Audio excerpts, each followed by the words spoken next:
તો જુઓ ગઈકાલના એક ઘટાડા બાદ અત્યારે તો બજાર આપણને થોડું ઘણું પોઝિટિવિટી દર્શાવી રહ્યું છે કાલની સરખામણીમાં, પરંતુ મહત્વની વાત કે આજે પણ નિફ્ટીએ 20 દિવસની મૂવિંગ એવરેજની નીચે જ ઓપન થયું છે, ત્યાં જ થોડુંક સેટલ થઈ રહ્યું છે, એટલે એના પર એક ધ્યાન રાખવાનું છે કે આજના દિવસે 24,612ના હાઈ બન્યા, ત્યાંથી થોડુંક નીચે અત્યારે કામકાજ કરી રહ્યું છે, પરંતુ પોઝિટિવ ટેરિટરીની અંદર ખાસ કરીને છે. નિફ્ટી બેંક આજે તમને જુઓ હજી પણ થોડુંક દબાણ દર્શાવી રહ્યું છે. આજે શરૂઆત અહીંયા આપણને એક પોઝિટિવ જોવા મળી હતી, પરંતુ ખાસ કરીને ત્યારબાદ અહીંયા પણ એક દબાણ આવતું દેખાયું છે. અત્યારે જુઓ લગભગ 81 પોઈન્ટના દબાણ સાથે નિફ્ટી બેંક કામ કરી રહ્યું છે. કોઈ બહુ મોટી વેચવાલી અહીંયા નથી, પરંતુ ખાસ ધ્યાન એ રાખવાનું ગઈકાલે અહીંયાથી આપણે જે વેચવાલી આવી છે એ રેકોર્ડ નવા સ્તરેથી આપણને વેચવાલી આવતી જોવા મળી હતી, એટલે ફરી પાછો ઉછાળો આવે છે કે નહીં નિફ્ટી બેંકમાં એ જોવાનું ખાસ મહત્વનું રહેશે. મિડ કેપ સ્મોલ કેપ બંનેમાં આજે તમને અત્યારે લાલ નિશાનની અંદર કારોબાર ચાલી રહ્યો છે. ઓલમોસ્ટ ફ્લેટ ટુ નેગેટિવ કામકાજ છે. કોઈ બહુ મોટી મુવમેન્ટ તમને અહીંયા આવતી નથી દેખાઈ રહી, પરંતુ આ બધાની વચ્ચે અત્યારે ઇન્ડિયા વિક્સ પર નજર કરી લો. 4.25% જેટલો આ ઘડીએ ઇન્ડિયા વિક્સ નીચે છે. 16ની નીચે આપણને આજે સરકતો દેખાયો છે, એટલે કે બજારમાં થોડોક અહીંયા આપણને હવે રેન્જબાઉન્ડ કારોબાર જોવા મળે એવી અપેક્ષા અહીંયાથી વધતી દેખાઈ રહી છે, એટલે એના પર એક નજર રાખીશું. પરંતુ આગળ વધીએ અને ખાસ કરીને આજના એડવાન્સ ડિક્લાઇનના રેશિયો પર નજર કરી લો. જુઓ અત્યારે કમ્પ્લીટલી આપણને શરૂઆતના જ સમયની અંદર શરૂઆતના પોણો કલાકમાં જ એડવાન્સ ડિક્લાઇનમાં એક મોટું પરિવર્તન આવતું જોવા મળ્યું છે. જ્યારે માર્કેટની શરૂઆત થઈ અડધો એક કલાક હતો ત્યારે શેર ઘણા બધા પોઝિટિવ હતા.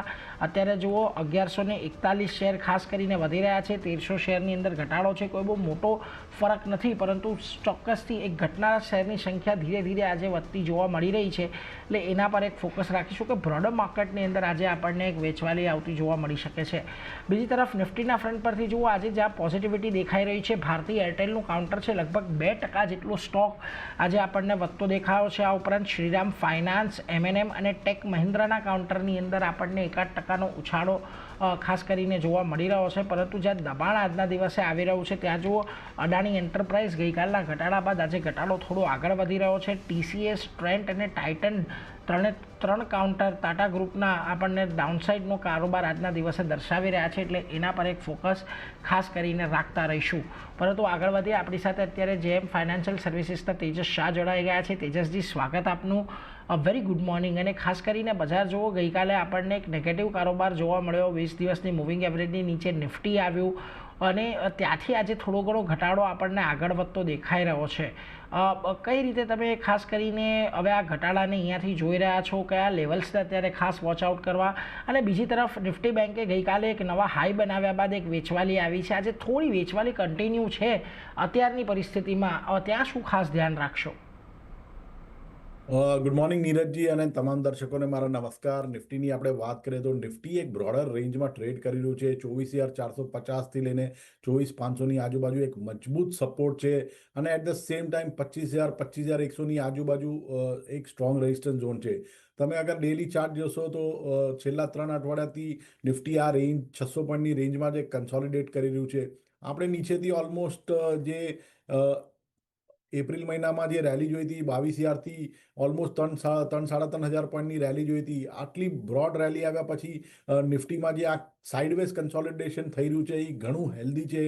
24,450નો જ્યાં સુધી સપોર્ટ તૂટતો નથી, મને કોઈ બજારમાં કોઈ પેનિક લાગતું નથી. અગર એ બ્રેક કરે તો કદાચ 200થી 300 પોઈન્ટની ઓર ઘટાડો આવી શકે, બટ ઓવરઓલ ચાર્ટ સ્ટ્રક્ચર મજબૂત છે. તો અહીંયાથી બી કોઈ 200-300 પોઈન્ટનો ઘટાડો આવે તો અરાઉન્ડ 24,200ની આજુબાજુ લોંગ ટર્મ માટે પોઝિશન બિલ્ડઅપ કરી શકાય છે. બેંક નિફ્ટીની વાત કરીએ તો બેંક નિફ્ટી બી એક સીમિત દાયરામાં ટ્રેડ થઈ રહી છે. 54,400નો મેજર સપોર્ટ છે, ત્યાંથી બ્રેકઆઉટ આવ્યું હતું. એટ ધ સેમ ટાઈમ 56,000-56,100નું એક સ્ટ્રોંગ રેઝિસ્ટન્સ છે. 1,500 પોઈન્ટની રેન્જમાં બેંક નિફ્ટી કન્સોલિડેટ કરી રહ્યું છે. જ્યાં સુધી આ 56,100નું લેવલ બ્રેક નથી થતું ઓન ધી અપસાઇડ, મને લાગે છે આ કન્સોલિડેશન કન્ટિન્યુ રહેશે. જે દિવસે 56,100ની ઉપર આપણે બ્રેકઆઉટ આવશે, મને લાગે છે બેંક નિફ્ટીમાં 1,500થી 2,000 પોઈન્ટની રેલી આવવાની શક્યતા છે. સો ઓવરઓલ બેંક નિફ્ટીનું ચાર્ટ સ્ટ્રક્ચર બી સારું છે. ઘટાડે બાય કરવું જોઈએ 54,400ના સ્ટોપલોસ સાથે પોઝિશનલી, અને 56,100ના બ્રેકઆઉટની ઉપર ઓર એડિશનલ પોઝિશન એડ કરી શકાય. એટલે જો નિફ્ટી 24,450 24,500 અહીંયા એક બહુ મજબૂત સપોર્ટ છે. છેલ્લા 2-3 દિવસથી આપણે જોઈ રહ્યા છીએ કે અહીંયાથી જ આપણને નિફ્ટી થોડું ઘણું સપોર્ટ લેતું દેખાઈ રહ્યું છે. એટલે ખાસ કરીને આ લેવલને ધ્યાનમાં રાખવાના. અહીંયાથી તૂટે છે તો 24,200 સુધીનો એક ઘટાડો આવશે અને ત્યારે એક તમે લાંબા સમયની પોઝિશન નિફ્ટી પર લઈ શકો છો. અને નિફ્ટી બેંકની અંદર પણ 54,400 56,100 આ 1,500 પોઈન્ટની રેન્જને ધ્યાનમાં રાખવાની છે. એટલે કોઈ પણ ઘટાડો જો આજના દિવસમાં મોટો આવે છે તો 54,400ના સ્ટોપ લોસે તમે ત્યાં પણ ખરીદદારી કરી શકો છો. એટલે આ તો થયો આજના ઇન્ડાઇસીસનો વ્યૂ. પરંતુ ખાસ કરીને આજે જોઈએ આપણે હવે વાયદા બજાર તરફ આગળ વધીએ તો આજના દિવસે જુઓ તમને ઘણી બધી જગ્યા છે જ્યાં આગળ સારી એવી તમને શોર્ટ બિલ્ટઅપ થતા દેખાઈ રહ્યા છે. એમાં જુઓ ખાસ કરીને ABFRLનું કાઉન્ટર છે. આજે મોટી બ્લોક ડીલ બાદ અહીંયા શોર્ટ બિલ્ટઅપ થઈ રહ્યા છે. ટાટા ટેકનોલોજીસની અંદર આપણને એક શોર્ટ બિલ્ટઅપ દેખાઈ રહ્યા છે. હિન્દ ઝિંકમાં આપણે એક શોર્ટ કવરિંગના મૂવ જોયા હતા. ત્યારબાદ જુઓ આપણે ખાસ કરીને નવા શોર્ટ્સ આજે એડ થતા દેખાઈ રહ્યા છે. HL MGL જેવા કાઉન્ટર છે કે જ્યાં આગળ આજે શોર્ટ બિલ્ટઅપ આપણને થતું જોવા મળી રહ્યું છે. સામે પક્ષે તમને SBI કાર્ડ છે, ટોરન્ટ પાવર છે, ઝાયડસ લાઈફ છે, આ બધામાં થોડું આજે એક લોંગ બિલ્ટઅપ જોવા મળી રહ્યું છે. પરંતુ આમાં શરૂઆત ABFRLથી જ કરવી છે. જુઓ કાઉન્ટરમાં હાલમાં જ એક બહુ મોટું કોર્પોરેટ એક્શન ખાસ કરીને ડીમર્જરનું આવ્યું હતું. ત્યારબાદ આ સ્ટોકમાં આજે આપણે એક બ્લોક ડીલ દ્વારા એક મોટો ઘટાડો જોઈ રહ્યા છીએ. કયા લેવલે ખાસ અહીંયાથી વોચ આઉટ કરશો ABFRL માટે તેજસજી?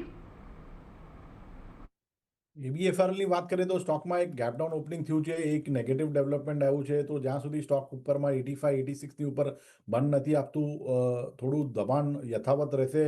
નીચેમાં જે સપોર્ટ બેસી રહ્યો છે એ કરીબન 71ની આજુબાજુ બેસી રહ્યો છે અને અગર એ લેવલ બ્રેક થાય તો 66ની આજુબાજુ નેક્સ્ટ પોઝિશનલ સપોર્ટ છે. તો ટાઈમિંગ હમણાં સ્ટોક નેગેટિવ ટેરેટરીમાં ચાલે છે. જ્યાં સુધી 85-86ની નીચે ટ્રેડ કરે છે, બાયસ થોડું નેગેટિવ રહેશે. એટલે જો ખાસ કરીને અહીંયાથી બાયસ થોડું નેગેટિવ છે એટલે એના પર ધ્યાન રાખજો. 85-86ની ઉપર જ્યાં સુધી બંધ નથી આપતો ત્યાં સુધી કાઉન્ટરમાં કોઈ આપણને અહીંયાથી સ્ટ્રેન્થ જોવા નહીં મળે. એટલે એના પર એક ફોકસ તમારે ખાસ કરીને રાખવાનો છે. પરંતુ એ સાથે જ